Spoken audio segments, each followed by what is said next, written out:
நம்ம சென்னை சில்க்ஸின் ஆடி blast savings blast கலெக்ஷனும் blast. அமைச்சர் Maria Wilson சமரச தீர்வு மையத்தில் நேரில் ஆஜராகியிருக்கிறார்.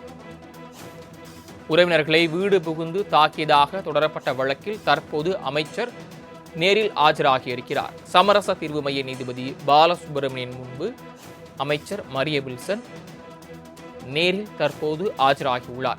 ஏற்கனவே இதற்கு முன்பாக 2 முறை சமரச பேச்சுவார்த்தை நடத்தப்பட்டும் தீர்வு எட்டப்படாத நிலையில் இன்று மீண்டும் 3வது முறையாக அமைச்சர் மரிய வில்சன் நேரில் ஆஜராகியிருக்கிறார். கூடுதல் விவரங்களை செய்தியாளர் கிருஷ்ணமூர்த்தி வழங்க கேட்கலாம். கிருஷ்ணமூர்த்தி, விவரங்கள். வணக்கம். குடும்ப பிரச்சனையில் அமைச்சர் மரிய வில்சன் மற்றும் அவர் சகோதரருக்கு இடையே சமரச பேச்சுவார்த்தையில் தீர்வு எட்டப்படாததால் தற்போது மீண்டும் 3வது முறையாக அமைச்சர் மரிய வில்சன் உயர்நீதிமன்ற வளாகத்தில் கூடிய சமரச தீர்வு மையத்தில் ஆஜராகியிருக்கிறார். தமிழக நிதியமைச்சர் மரிய வில்சன் கடந்த 2022ஆம் ஆண்டு ஆகஸ்ட் 8ஆம் தேதி புதுச்சேரி 7 நகரில் வசித்து வரும் அவரது சகோதரர் மரிய குலோத் வீட்டின் கதவை உடைத்து உள்ளே சென்று மரிய குலோத் அவரது மனைவி கெரோலின் ஆகியோரை தாக்கியதாக லாஸ்பேட்டை போலீசார் வழக்கு பதிவு செய்தார்கள்.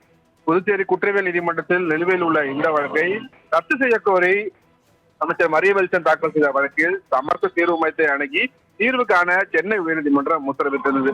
இதையடுத்து சென்னை உயர்நீதிமன்ற வளாகத்தில் உள்ள சமரச தீர்வு மைய நீதிபதி பாலசுப்ரமணியன் முன்பு 3வது முறையாக தற்போது அமைச்சர் மரிய வில்சன் அவர் சகோதரர் மரிய குலோத் ஆகியோர் நேரில் ஆஜராகி தற்போது சமரச பேச்சுவார்த்தையானது நடைபெற்று வருகிறது. ஏற்கனவே 2 முறை பேச்சுவார்த்தை நடந்து தீர்வு எட்டப்படாத காரணத்தினால் இன்று 3வது முறையாக ஓய்வு பெற்ற நீதிபதி பாலசுப்ரமணியம் முன்பு ஆஜராவதற்காக தற்போது அமைச்சர் மரிய வில்சன் தற்போது நேரில் ஆஜராகியிருக்கிறார்.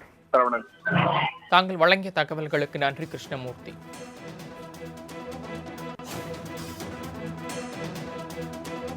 நம்ம சென்னை சில்க்ஸின் ஆடி பிளாஸ்ட் சேவிங்ஸ் பிளாஸ்ட் கலெக்ஷனும் பிளாஸ்ட்.